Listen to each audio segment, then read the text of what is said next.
Sasa anza jambo ambalo ikiwa Muislamu hatojitahadhari, ikiwa Muislamu atakuwa na iman tauhid, alafu akafanya pia amal namna inavyotakikana, lakini asipotahadhari na hili jambo la shirki,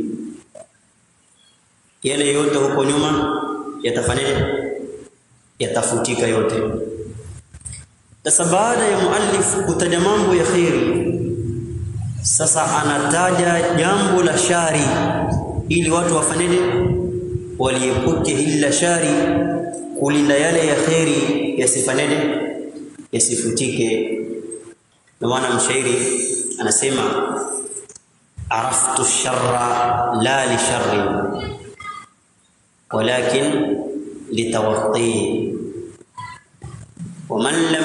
ومن لم يعرف الشر من الخير وقع فيه.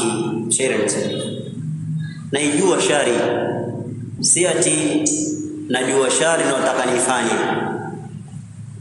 Maana hapa tuelezea jambo la shirki ni hatari, ni jambo la shari, sio khairi. Sasa wakati mtu anaijua shari, ana malengo ya kujiepusha na hiyo shari. Tazama, ulipofungua macho ukajua kwamba moto wachoma, si ndivyo? Iko siku ushawahi kufikiria kutia mkono wako kwenye moto? Kwa nini hujafanya?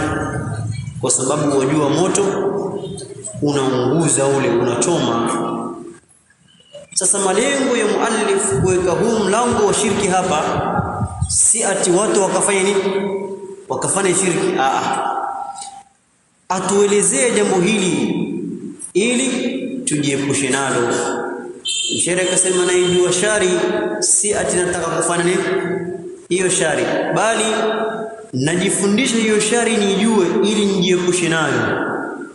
Kisha akasema man lam ya'rif ash-sharra min al-khair waqa fihi, yule ambaye atashindwa kuijua shari, kwamba shari ni hii na khairi ni hii, akashindwa kujua shari, atafanya nini? Ataifanya hiyo shari. Ndio maana waona mtoto mdogo anaweza kushika moto ama hawezi? Yaweza. Kwa nini? Hajui kwamba ule moto una shari, ule moto unachoma, hajui kabisa mtoto mdogo.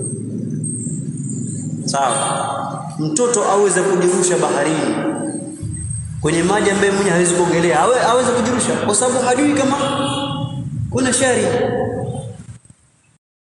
Asa siku zote yule ambaye hajui shari anafanyaje?